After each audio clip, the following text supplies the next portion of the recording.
ಎಲ್ರಿಗೂ ನಮಸ್ಕಾರ. ಇನ್ಫೋಸ್ಟ್ರೀಮ್ ಯೂಟ್ಯೂಬ್ ಚಾನಲ್ಗೆ ಎಲ್ರಿಗೂ ಸ್ವಾಗತ. ಈ ವಿಡಿಯೋದಲ್ಲಿ ನಾವು ಸೆಂಟ್ರಾಯ್ಡ್ ನ ಹೇಗೆ ಕಂಡುಹಿಡಿಯೋದು ಅಂತ ನೋಡೋಣ. ಸೊ ಇದು ಇಂಜಿನಿಯರಿಂಗ್ ಮೆಕ್ಯಾನಿಕ್ಸ್ ಫಸ್ಟ್ ಇಯರ್ ಅಲ್ಲಿ ಬರುವಂತಹ ಕಾನ್ಸೆಪ್ಟ್. ಸೊ ಈ ವಿಡಿಯೋ ಪಾರ್ಟ್ 2. ಸೊ ಮೊದಲನೇ ಪಾರ್ಟ್ ಅಲ್ಲಿ ಫುಲ್ ಫಾರ್ಮುಲಾಸ್ ಯಾವ್ಯಾವ ಬೇಕು, 4 ಫಾರ್ಮುಲಾಗಳು ಬೇಕು. ಸೊ ಅದನ್ನು ಕೂಡ ಡಿಸ್ಕಸ್ ಮಾಡಿದ್ವಿ. ಆ ವಿಡಿಯೋ ಲಿಂಕ್ ಅನ್ನ ಡಿಸ್ಕ್ರಿಪ್ಷನ್ ಅಲ್ಲಿ ಕೊಟ್ಟಿರ್ತೀನಿ. ಈಗ ಸೊ ಯಾವ್ಯಾವುದು ಶೇಪ್ ಗಳನ್ನ ಕೊಟ್ಟಿದ್ದಾರೆ ಬರೀಬೇಕು. ಸೊ ಮೊದಲನೇ ಶೇಪ್ ಯಾವ್ದು ಕೊಟ್ಟಿರೋದು, quarter circle. So quarter circle ನ ಕೊಟ್ಟಿದ್ದಾರೆ. ಮೊದಲನೇದು ಕ್ವಾರ್ಟರ್ ಸರ್ಕಲ್. ಸೊ ಅದರ ಶೇಪ್ ಅನ್ನ ಬಿಡಿಸಿ, ಕ್ವಾರ್ಟರ್ ಸರ್ಕಲ್. ಸೊ ರೇಡಿಯಸ್ ಎಷ್ಟು ಕ್ವಾರ್ಟರ್ ಸರ್ಕಲ್ದು? 3 ಮೀಟರ್. 3 ಮೀಟರ್ ರೇಡಿಯಸ್ ಇದೆ. ನೆಕ್ಸ್ಟ್ ಎರಡನೇದು ಯಾವುದು ಕೊಟ್ಟಿರೋದು, right angle triangle. So right angle triangle ಅಂದ್ರೆ ಒಂದು ಆಂಗಲ್ 90 ಡಿಗ್ರಿ ಇರುತ್ತೆ. So right angle triangle. Right angle triangle base ಎಷ್ಟು? ಬೇಸ್.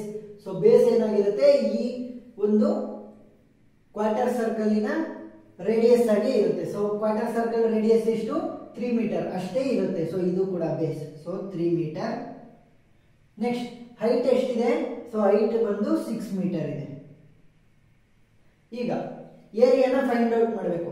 ಕ್ವಾರ್ಟರ್ ಸರ್ಕಲ್ದು ಏರಿಯಾ ಫೈಂಡ್ ಔಟ್ ಮಾಡೋದಕ್ಕೆ ಫಾರ್ಮುಲಾ ಏನು? πr²/4. ಸೊ ಗೊತ್ತಾಗ್ಲಿಲ್ಲ ಅಂತಂದ್ರೆ ಏನ್ ಮಾಡ್ರಿ, ಇದು ಒಂದು ಪೂರ್ತಿ ಸರ್ಕಲ್ ಅಂದ್ರೆ ಅದರ ಏರಿಯಾನು πr². ಸೊ ಅದನ್ನ ಕ್ವಾರ್ಟರ್ ಸರ್ಕಲ್ ಅಂದ್ರೇನು, 4 ಪಾರ್ಟ್ ಗಳಾಗಿ ಡಿವೈಡ್ ಮಾಡ್ತಾರೆ. ಸೊ ಒಂದೊಂದು ಕ್ವಾರ್ಟರ್, 1 ಕ್ವಾರ್ಟರ್, 2, 3, 4, 4 ಕ್ವಾರ್ಟರ್. ಸೊ ಇವಾಗ ಏನು, ಡಿವೈಡ್ ಬೈ 4 ಮಾಡಿದ್ರೆ ಒಂದು ಕ್ವಾರ್ಟರ್ದು ಏರಿಯಾ ಸಿಗುತ್ತೆ. So πr² divided by 4.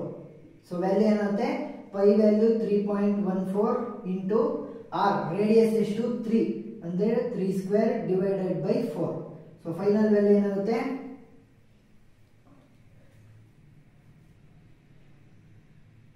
3.14 into 3 3s are 9, 3² ಅಂದ್ರೆ 9 ಡಿವೈಡೆಡ್ ಬೈ 4.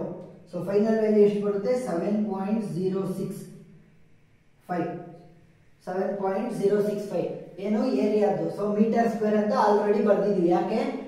ಲೆಂತ್ ಗಳು ಮೀಟರ್ ಅಲ್ಲಿ ಕೊಟ್ಟಿರೋದ್ರಿಂದ ನಾವು ಮೀಟರ್ ಸ್ಕ್ವೇರ್ ಅಂತ ಬರೀಬೇಕು area.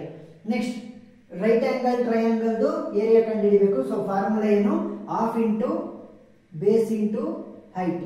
So half into base value ಏನು? 3, ಹೈಟ್ ಎಷ್ಟು? 6. ಸೊ ಫೈನಲ್ ಏನಾಗುತ್ತೆ, 6 3s are 18 ಡಿವೈಡೆಡ್ ಬೈ 2 ಅಂತಂದ್ರೆ 9. ಈಗ ಏರಿಯಾ ಸಿಕ್ತು ಎರಡಕ್ಕೂ ಕೂಡ. ನೆಕ್ಸ್ಟ್ ಎಕ್ಸ್ ನ ಕಂಡುಹಿಡಿಬೇಕು.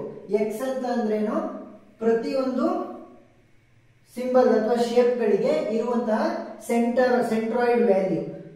ಈಗ ಮೊದಲನೇ ಶೇಪ್ ಯಾವುದು? Quarter circle. ಸೊ ಕ್ವಾರ್ಟರ್ ಸರ್ಕಲ್ಗೆ ಫೈಂಡ್ ಮಾಡೋಣ.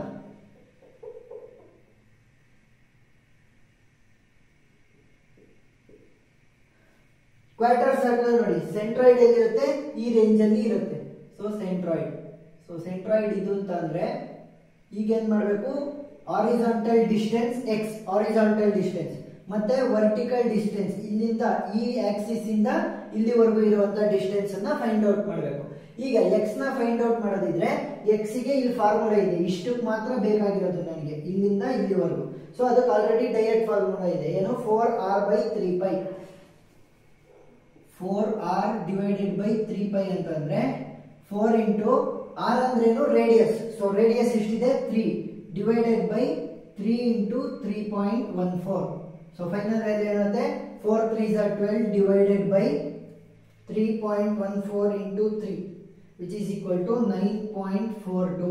ಇವಾಗ ಏನಾಗುತ್ತೆ, 12 divided by 9.42 which is equal to 1.27. ಯಾವ್ದ್ರ ವ್ಯಾಲ್ಯೂ? X value. ವೈ ವ್ಯಾಲ್ಯೂನ ಕಂಡುಹಿಡಿಯೋಣ. ಇವಾಗ ಫುಲ್ ಕ್ವಾರ್ಟರ್ ಸರ್ಕಲ್ದು ಅಷ್ಟನ್ನು ಕಂಡುಹಿಡಿಯೋಣ. ಸೊ ಕ್ವಾರ್ಟರ್ ಸರ್ಕಲ್ ಎಲ್ಲಿದೆ? ಇಲ್ಲಿದೆ. ಸೊ ಅದರ ಸೆಂಟ್ರಾಯ್ಡ್ ಸಿ ಇಲ್ಲಿದೆ. ನಾನೇನ್ ಮಾಡಬೇಕು, ಈ ಆಕ್ಸಿಸ್ ಇಂದ ಅಲ್ಲಿಗಿರುವಂತಹ ಡಿಸ್ಟೆನ್ಸ್ ವೈ ಅನ್ನ ಕಂಡುಹಿಡಿಬೇಕು.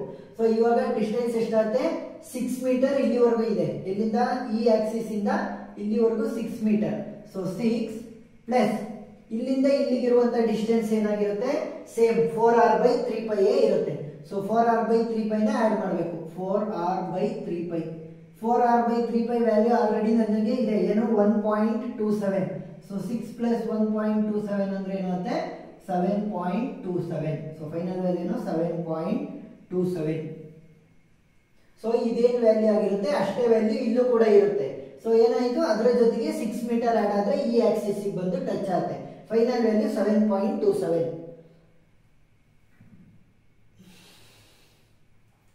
ಈಗ AX ನ ಕಂಡುಹಿಡಿಯಬೇಕು. AX ಅಂದ್ರೆ ಏನು, area into X.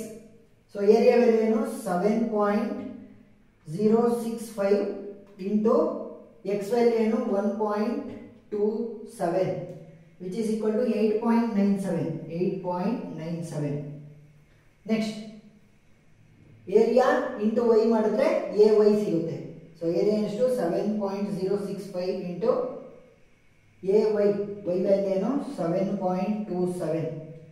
Final value ಎಷ್ಟು ಬರುತ್ತೆ 51.36. ಅವೆಲ್ಲದ್ರದ್ದು ಕೂಡ SI ಯೂನಿಟ್ ಆಲ್ರೆಡಿ ಬರೆದಿದ್ದೀವಿ, ಮೀಟರ್ ಕ್ಯೂಬ್. ಏನಕ್ಕೆ, ಇಲ್ಲಿ ಮೀಟರ್ ಸ್ಕ್ವೇರ್ ಇದೆ, metre square into metre cube. ಈಗ right angle to triangle. So right angle ಟ್ರಯಾಂಗಲ್ದು ಎಕ್ಸ್ ವ್ಯಾಲ್ಯೂ ಕಂಡುಹಿಡಿಬೇಕು. ಸೊ ಇವಾಗ ಮತ್ತೆ ರೀಡ್ರಾ ಮಾಡಿ. ರೀಡ್ರಾ ಹೇಗೆ ಮಾಡೋದು, ಇಲ್ಲಿರುವಂಥ ಸೆಂಟ್ರಾಯ್ಡ್ನ ತೆಗೆದುಬಿಟ್ಟು ಈಗ ರೆಕ್ಟ್ಯಾಂಗಲ್ ಒಳಗಡೆ ಸೆಂಟ್ರಾಯ್ಡ್ ಬರಬೇಕು. ನೋಡಿ ಇಲ್ಲಿ ರೆಕ್ಟ್ಯಾಂಗಲ್ ಒಳಗಡೆ ಸೆಂಟ್ರಾಯ್ಡ್ ಎಲ್ಲಿ ಬಂದಿದೆ, ಇಲ್ಲಿ ಬಂದಿದೆ. ಸೊ ಇಲ್ಲಿ ಈಗ ಹಾರಿಜಾಂಟಲ್ ಡಿಸ್ಟೆನ್ಸ್ ಎಕ್ಸ್ ಮತ್ತೆ ವರ್ಟಿಕಲ್ ಡಿಸ್ಟೆನ್ಸ್ ವೈ ನ ಕಂಡುಹಿಡಿಬೇಕು. ಈಗ ಎಕ್ಸ್ ನ ಕಂಡುಹಿಡಿಯೋದಕ್ಕೆ ಏನಿದೆ ನೋಡಿ, ಇಲ್ಲಿ ಬೇಸ್ ಇಲ್ಲಿರೋದು base. So base by 3. So base by 3 ಅಂದ್ರೆ ಬೇಸ್ ವ್ಯಾಲ್ಯೂ ಏನಿರೋದು, base value 3.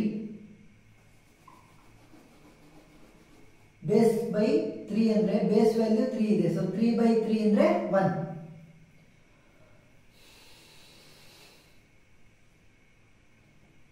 Next Y value ಕಂಡುಹಿಡಿಬೇಕು. ಸೊ ವೈ ವ್ಯಾಲ್ಯೂ ಏನಾಗಿರುತ್ತೆ ನೋಡಿ, ಇಲ್ಲಿ ಉಲ್ಟಾ ಇದೆ ಟ್ರಯಾಂಗಲ್, ರೈಟ್ ಆಂಗಲ್ ಟ್ರಯಾಂಗಲ್ ಉಲ್ಟಾ ಇದೆ. ಸೊ ರೈಟ್ ಆಂಗಲ್ ಟ್ರಯಾಂಗಲ್ ಅದೇ ರೀತಿ ನೋಡಿದ್ರೆ ಏನಾಯ್ತು 2h/3 ವ್ಯಾಲ್ಯೂ. ನೋಡಿ ಉಲ್ಟಾ ಮಾಡಿದ್ರೆ ಇಲ್ಲಿ ಇದೆಯಲ್ಲ, ಈ ಡಿಸ್ಟೆನ್ಸ್ ಏನಾಗಿರುತ್ತೆ 2h/3 ವ್ಯಾಲ್ಯೂ ಆಗಿರುತ್ತೆ. ಈಗ 2h/3 ವ್ಯಾಲ್ಯೂ ಏನಾಗುತ್ತೆ 2h/3 ಅಂತಂದ್ರೆ 2 into height value 6 divided by 3. 3 1s 3 2s 2 2s 4. So y value ಏನಾಯ್ತು 4. 2h ವ್ಯಾಲ್ಯೂ ಏನು 3 ಅಲ್ವಾ 6 ಅಲ್ವಾ. ಸೊ 6 2s 18 ಡಿವೈಡೆಡ್ ಬೈ 3 ಅಂದ್ರೆ 4. ಈಗ AX ವ್ಯಾಲ್ಯೂ ಕಂಡುಹಿಡಿಯಬೇಕು. So A into X 9 1s 9. Next AY A into Y 9 4s 36. ಈಗ ಏನ್ ಮಾಡಬೇಕು, summation of A, summation of AX, summation of AY ನ ಕಂಡುಹಿಡಿಯಿರಿ. ಸಮೇಷನ್ ಆಫ್ A ಅಂದ್ರೆ 7.065 plus 9 which is equal to 16.065. Next AX 8.97 plus 9 17.97.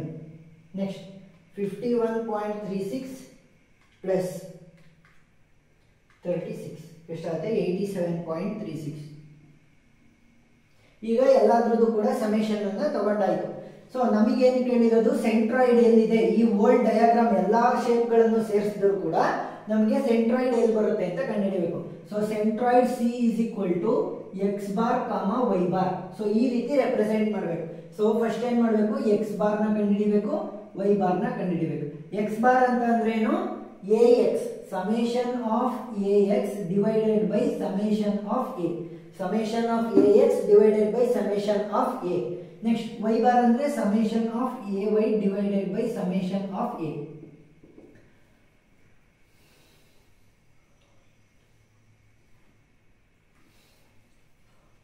ಈಗ AX value ಏನಿದೆ 17.97 divided by summation of A value ಏನು 16.065. Next summation of AY value 87.36 divided by summation of A 16.065. ಇಲ್ಲೇ ಇರುತ್ತಲ್ಲ same. ಈಗ calculator ಅಲ್ಲಿ solve ಮಾಡಿ. 17.97 divided by 16.065 which is equal to 1.118. ಯಾವುದು x bar value ನೀವು 1.11 ಅಂತಾನೆ ನಿಲ್ಲಿಸಿ, ಏನಾಗಲ್ಲ. 1.11.